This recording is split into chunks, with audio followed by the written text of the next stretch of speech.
ഈ വീഡിയോയിൽ നമ്മളൊരു ചെറിയ കാര്യം പറയുമ്പോൾ അതിലൊരു സ്പോയിലർ എലമെൻ്റ് ഉണ്ടാവും. ഞാനത് ഏറ്റവും അവസാന ഭാഗത്തേക്കാണ് വെക്കുന്നത്. നിങ്ങൾ സിനിമ കണ്ടിട്ടുള്ള ആളാണെങ്കിൽ മാത്രം അത് കാണുക. ഇനി അതല്ല, എനിക്ക് സ്പോയിലർ എലമെൻ്റ് ആണെങ്കിലും അറിഞ്ഞിട്ട് മൊത്തത്തിൽ അഭിപ്രായം അറിഞ്ഞിട്ടേ ഞാൻ പോകണുള്ളൂ എന്നാണെങ്കിലും നിങ്ങൾക്ക് ആ പോർഷൻ കണ്ടു നോക്കാവുന്നതാണ്. അത് ഞാൻ അവസാന ഭാഗത്തേക്ക് വെക്കുകയാണ്. വിശാഖ് ശക്തി തിരക്കഥ എഴുതി പ്രശാന്ത് വിജയ് സംവിധാനം ചെയ്തിട്ടുള്ള ഏറ്റവും പുതിയ സിനിമയാണ് ഇത്തിരി നേരം. ഈ സിനിമ കാണാൻ ഞാൻ ഇത്തിരി വൈകിപ്പോയി. കഴിഞ്ഞ ആഴ്ച വീക്കെൻഡിലേക്കൊക്കെ വന്നപ്പോൾ ബിഗ് ബോസ് റിലേറ്റഡ് കണ്ടൻറ്റൊക്കെ നമ്മൾ ചെയ്യുന്നുണ്ടായിരുന്നു. അതിൻ്റെ ഭാഗമായിട്ടുള്ള ഊണുമുറക്കവും ഒഴുകിയുള്ള കഠിനാധ്വാനങ്ങളുടെ ഭാഗമായിട്ട് ഈ സിനിമ എനിക്ക് മിസ്സായി പോയിട്ടോ. തിയേറ്ററിൽ ഒരാളെനിക്ക് ഇൻസ്റ്റാഗ്രാമിൽ മെസ്സേജ് അയച്ചു ചോദിച്ചു, പൈസ കിട്ടാത്തതുകൊണ്ടാണോ റിവ്യൂ ചെയ്യാത്തതെന്ന്. നല്ല ചോദ്യം കേട്ടോ. ചോദ്യം ഞാൻ എടുത്ത് ഐസിട്ട് വെച്ചിട്ടുണ്ട്. അപ്പോൾ ഇത്തിരി നേരം ഇത്തിരി വൈകിയാണെങ്കിലും ഞാൻ തിയേറ്ററിൽ പോയി കണ്ടു. ഈ സിനിമയെക്കുറിച്ച് വളരെ ചുരുങ്ങിയ വാക്കുകളിൽ പറയാനാണെങ്കിൽ 2 മണിക്കൂർ 17 മിനിറ്റ് എന്നാണ് ഞാൻ വായിച്ചതായിട്ട് എൻ്റെ ഒരു ഓർമ്മ. അതൊരു ഇത്തിരി നേരമായി നമുക്ക് തോന്നും. ഒത്തിരി നേരം ഇരുന്നൊരു സിനിമ കണ്ട പോലത്തെ ഒരു ഫീലൊന്നുമില്ല. ഒരു ഇത്തിരി സമയം പെട്ടെന്ന് അങ്ങ് തീർന്നു പോയി. ആൻഡ് ലൈഫിലെ ഇത്തിരി നേരങ്ങളിലേക്ക്, ഇത്തിരി നേരത്തേക്കെങ്കിലും, ചിലപ്പോൾ ഒരു ഒത്തിരി നേരത്തേക്കെങ്കിലും നമ്മളെ കൊണ്ടുപോകത്തക്ക രീതിയിൽ നമ്മളെ കുറേ ഓർമ്മകളിലേക്കൊക്കെ ഇങ്ങനെ കൊണ്ടുപോയി ഭയങ്കര രസമായിട്ട് പോകുന്ന ഒരു സിനിമയായിട്ടാണ് എനിക്ക് അനുഭവപ്പെട്ടത്. I liked it. ചിലയിടങ്ങളിൽ ഐ ജസ്റ്റ് ലവ്ഡ് ഇറ്റ്. അതിൽ ചില പ്രകടനങ്ങളൊക്കെ വളരെ പ്രധാനപ്പെട്ട ഘടകമാണ്. എന്തായാലും ഇത് 96 അല്ല, പക്ഷേ 96 ആയിട്ടൊരു സാദൃശ്യം ഇതിൻ്റെ തുടക്കത്തിലെ കുറച്ച് ഭാഗങ്ങളിലുണ്ട്. അതുകൊണ്ട് തന്നെ ആയിരിക്കും ഇതിൻ്റെ ട്രെയിലർ റിയാക്ഷൻ ചെയ്ത സമയത്ത് ഞാൻ പറഞ്ഞിരുന്നു ഒരു 96 ചായ്വ് എനിക്ക് ഫീൽ ചെയ്യുന്നുണ്ട്. പക്ഷേ ഈ സിനിമ കുറച്ചും കൂടി കോംപ്ലക്സ് ആയിട്ടുള്ള പ്രണയത്തിൻ്റെ വിവിധ ഭാവങ്ങളെക്കുറിച്ചാണോ സംസാരിക്കുന്നത് എന്നെനിക്ക് തോന്നി. നമുക്കിപ്പോൾ എന്തായാലും നമ്മുടെ പതിവ് പോലെ പോസിറ്റീവ്സിൽ നിന്ന് ആരംഭിക്കാം. അതിനു മുമ്പ് കഥയുടെ ഒരു ചുരുങ്ങിയ രൂപം പറയാം. അനീഷ് എന്നാണ് നമ്മുടെ നായകൻ്റെ പേര്. അദ്ദേഹം ഒരു അവതാരകനാണ്. ഒരു യൂട്യൂബ് ചാനലുണ്ട്. അല്ലാതെ ചാനലിലൊക്കെ അവതാരകനായി വർക്ക് ചെയ്ത എക്സ്പീരിയൻസ് ഉണ്ടെന്നാണ് കഥയിൽ നിന്ന് നമ്മൾ മനസ്സിലാക്കുന്നത്. അദ്ദേഹം കല്യാണം കഴിഞ്ഞ് കുഞ്ഞിൻ്റെ മാമോദിസ ചടങ്ങാണ്. അതിൻ്റെ തലേ ദിവസം ഓഫീസിൽ കൂടെ വർക്ക് ചെയ്യുന്ന രായണ്ണനും ചഞ്ചൽ എന്ന് വിളിക്കുന്ന ആനന്ദ് മന്മഥൻ അവതരിപ്പിക്കുന്ന ക്യാരക്ടറാണ്. അപ്പോൾ ചഞ്ചലിനും ഒരു കുപ്പിയൊക്കെ വാങ്ങിച്ചു കൊടുത്ത് നൈസായിട്ട് ഫുഡൊക്കെ വാങ്ങിച്ചു കൊടുത്ത് ഒരു ചെറിയ പാർട്ടി കൊടുക്കാൻ പോവാണ്. അതിനുള്ള സകല സെറ്റപ്പും ചെയ്ത് വീട്ടിൽ നിന്ന് ഇറങ്ങുന്ന സമയത്താണ് 7-8 വർഷങ്ങൾക്ക് മുമ്പ് പ്രോപ്പറായിട്ടൊരു ബ്രേക്കപ്പ് ഒന്നും പറയാതെ തന്നെ പക്ഷേ 2 വഴിക്കായി പോയ തൻ്റെ കാമുകി അഞ്ജനയുടെ, മുൻ കാമുകി അഞ്ജനയുടെ ഒരു ഫോൺ കോൾ വരുന്നത്. അയാൾ അന്ന് വൈകുന്നേരം അവരുടെ അടുത്ത് പോകുന്നതിന് മുമ്പ് അവളെ ഒന്ന് കാണാൻ തീരുമാനിക്കുന്നു. അതിനുശേഷം പിന്നീട് എന്ത് സംഭവിക്കുന്നു എന്നുള്ളതാണ് നമ്മൾ ഈ സിനിമയിൽ കാണുന്നത്. പോസിറ്റീവ്സ് പറയാനാണെങ്കിൽ ഒന്നാമത്തെ പോസിറ്റീവ് പ്രകടനങ്ങളാണെന്ന് ഞാൻ പറയും. എന്ന് വെച്ചാൽ 4 അതിഗംഭീര ആർട്ടിസ്റ്റുകൾ നമ്മുടെ മുന്നിൽ നിന്നങ്ങ് നിറഞ്ഞാടുകയാണ്. നമ്മൾ ഒരിക്കൽ പോലും ഈ നടനാണ്, ഈ നടിയാണ്, അല്ലെങ്കിൽ ഇവർ ഇന്ന ആളുകളായിരുന്നു എന്നൊന്നും നമ്മൾ ഓർക്കില്ല. നമ്മൾ കഥാപാത്രങ്ങളെയാണ് കാണുക. അതിലെനിക്ക് ഏറ്റവും പ്രിയപ്പെട്ടതെന്ന് പറയാനുള്ളത് ഇതിൽ രായണൻ എന്ന് പറയുന്ന ക്യാരക്ടർ ചെയ്തിട്ടുള്ള നന്ദു. അദ്ദേഹത്തിൻ്റെ ആ എക്സ്പീരിയൻസിൽ നിന്നുകൊണ്ട് അയാൾക്ക് ഡെലിവർ ചെയ്യാൻ പറ്റുന്നൊരു നാച്ചുറൽ സാധനം എന്നൊക്കെ പറയില്ലേ, അയ്യോ എന്ത് അടിപൊളിയായിട്ട് ചെയ്തതെന്നറിയോ. കാരണം ഇദ്ദേഹത്തിന് ആദ്യം ഇവർ ഫോൺ ചെയ്യുന്ന സമയത്ത് പുള്ളി ഒരു ക്യാബ് ഡ്രൈവറാണ്. അപ്പോൾ ആൾക്കാരൊക്കെ ഡ്രോപ്പ് ചെയ്തിട്ട് വരുന്നതിൻ്റെ അതിനിടയിൽ ഹെഡ്ഫോണൊക്കെ വെച്ച് സംസാരിക്കുക. അപ്പോൾ ഭയങ്കര നാച്ചുറലായിട്ട് ഒരു നമ്മളൊക്കെ കണ്ടിട്ടുള്ള ഒരു സംഭവം കാണുകയാണ്. അതിനുശേഷം ഒരു ഹോട്ടലിൽ മുറിയെടുക്കുന്ന സമയത്ത് വെള്ളം അടിക്കാൻ വേണ്ടി റൂം എടുക്കുന്ന ആൾക്കാരുടെ ഇടയിൽ ഞാനും അങ്ങനെയുള്ള ഗ്രൂപ്പുകളിലൊക്കെ കണ്ടിട്ടുള്ള പല എക്സ്പ്രഷൻ സാധനങ്ങളൊക്കെ കാണുന്നു.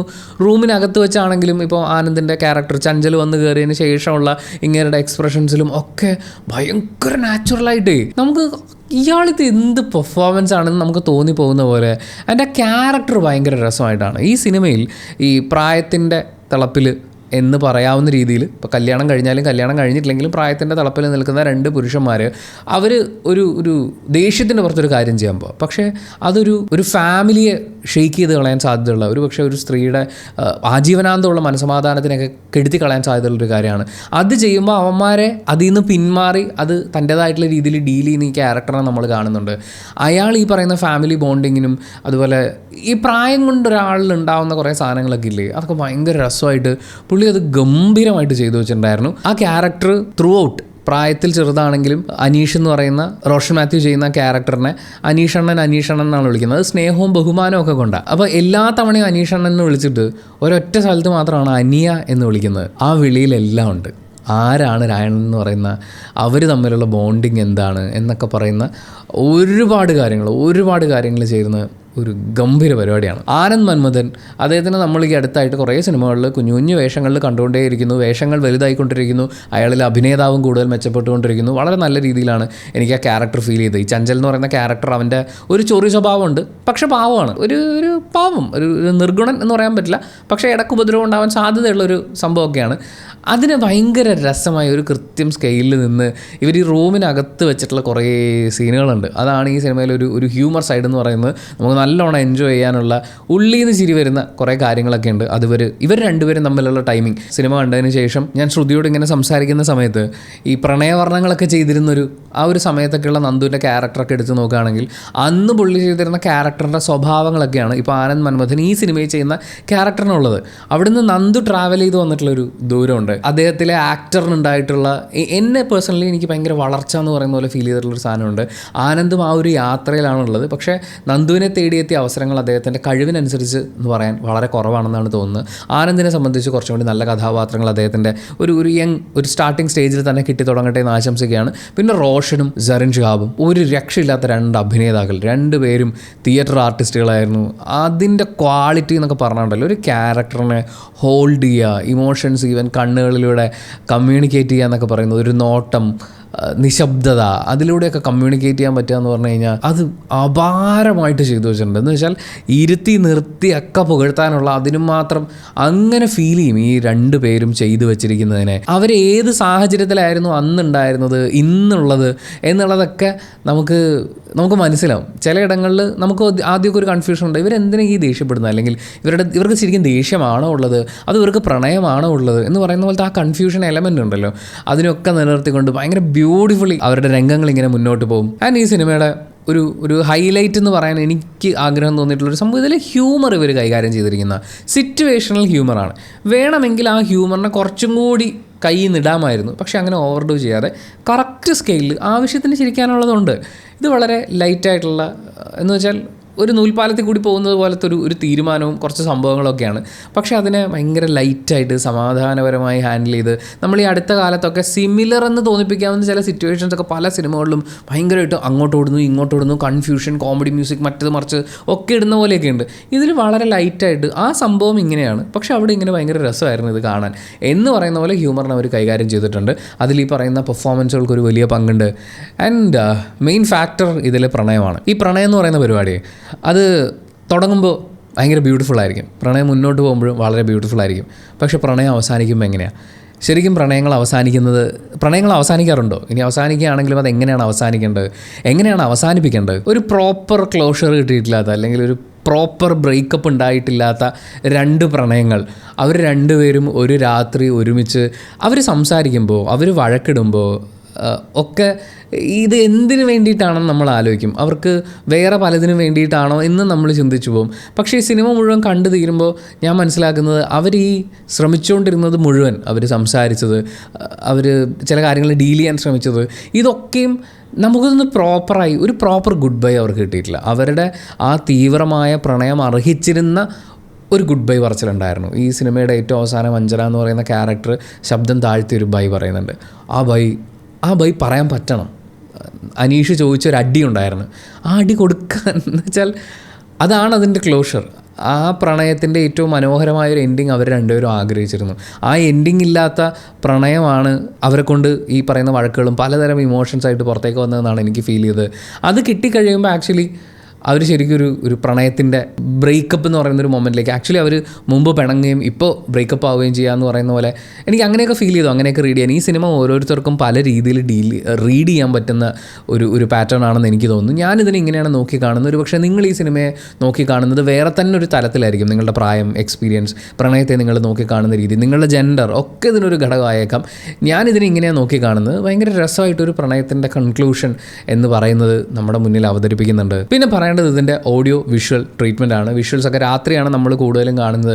തിരുവനന്തപുരം നഗരത്തിൻ്റെ ഒരു ഭംഗി. ഇതിന് മുമ്പ് ഒരു സിനിമ ഉണ്ടായിരുന്നു, അനശ്വരയും ഇന്ദ്രജിത്തും കൂടി അഭിനയിച്ചിട്ടുള്ളൊരു പടം, പേര് ബാച്ചിലർ, മിസ്സിസ് ബാച്ചിലർ, എന്തൊരു പടം. തിരുവനന്തപുരം സിറ്റിയിലെ ഒരേ സ്ഥലങ്ങൾ തന്നെ വീണ്ടും വീണ്ടും കാണിച്ചുകൊണ്ടിരിക്കുന്നു. ഒന്നാമത്തെ കാര്യം, നമുക്ക് ഈ സ്ഥലങ്ങൾ അറിയാവുന്നതുകൊണ്ട് തെക്കോട്ട് പോയിട്ട് വടക്കോട്ടുള്ള വിഷ്വൽ കാണിക്കുമ്പോൾ നമുക്ക് മനസ്സിലാവും ഇവിടെ തന്നെയായിരുന്നല്ലോ ഇവർ അരമണിക്കൂർ മുമ്പേ എന്നൊക്കെ. ഭയങ്കരമായിട്ട് ലാഗ് ചെയ്ത് ഈ നഗരവും രാത്രി വിഷ്വലൊക്കെ കാണിച്ചു. പക്ഷേ ഇവിടെയും ഇതേ നഗരത്തിൻ്റെ വിഷ്വൽസും രാത്രി കാലവും ഒക്കെ തന്നെയാണ്. പക്ഷേ എവിടെയും നമുക്ക് ആ ഒരു ബോറിംഗ് ഫാക്ടറിലേക്ക് പോവുകയോ അല്ലെങ്കിൽ കണ്ടത് വീണ്ടും കണ്ടു എന്ന് തോന്നുകയോ ഒന്നും ചെയ്യാതെ നമ്മളെ ആ കഥയിൽ അങ്ങനെ നിലനിർത്തിക്കൊണ്ട് പോരാൻ, പിന്നെ ഓരോരുത്തരുടെയും ഇമോഷൻസും ഫീലിങ്സും ഇവരുടെ ചില കൊനക്റ്റ് ചിന്തകളൊക്കെ ഉണ്ട്. ഇപ്പോൾ ആനന്ദ് അവതരിപ്പിക്കുന്ന ചഞ്ചൽ എന്ന് പറയുന്ന ക്യാരക്ടറിൻ്റെയൊക്കെ ഇതിനൊക്കെ കൃത്യമായി നമ്മളിലേക്ക് എത്തിച്ചുകൊണ്ട് നല്ല രീതിയിൽ മുന്നോട്ട് പോകുന്നൊരു വിഷ്വൽ ലാംഗ്വേജും മ്യൂസിക്. ബേസിൽ CJ ആണ് ഇതിൻ്റെ ബാക്ക്ഗ്രൗണ്ട് സ്കോറും പാട്ടുകളും ചെയ്തിട്ടുള്ളത്. ഭയങ്കര ബ്ലെൻഡായിട്ട് രസമായിട്ട് പോകുന്നതാണ്. അതിൽ ഞാൻ ശ്രദ്ധിച്ചൊരു ഫാക്ടർ എന്താണെന്ന് വെച്ചാൽ ഇതിനകത്തുള്ള പാട്ടുകൾക്കൊക്കെ സോഴ്സ് ഉണ്ട്.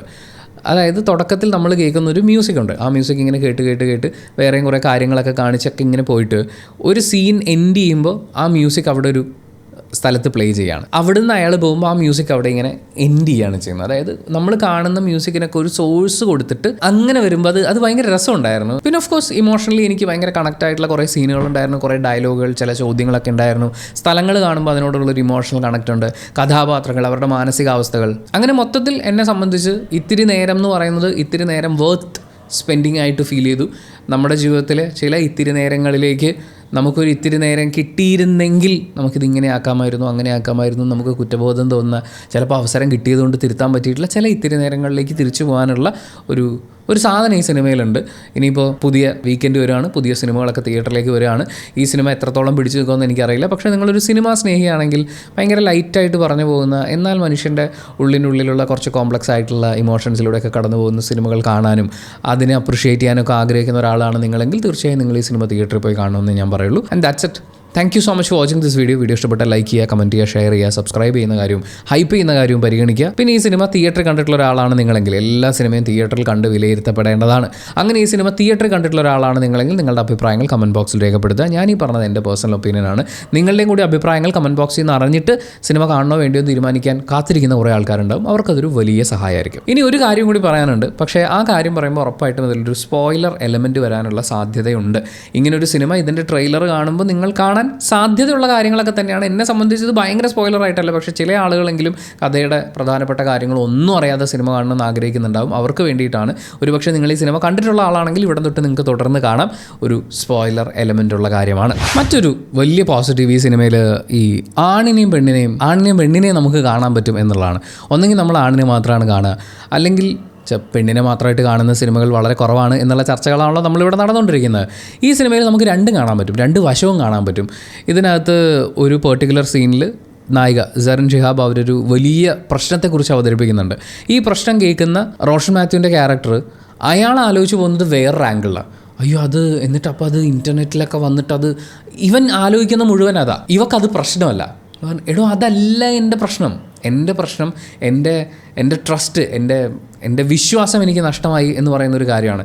അല്ലെങ്കിൽ എൻ്റെ വിശ്വാസം അപ്പുറത്തെ സൈഡിൽ കാത്തു സൂക്ഷിക്കപ്പെട്ടിട്ടില്ല എന്നുള്ളതാണ്. ഇതിവിടെ പെണ്ണിൻ്റെ വിഷയം, ഇതിവിടെ ആണിൻ്റെ വിഷയമാണ്.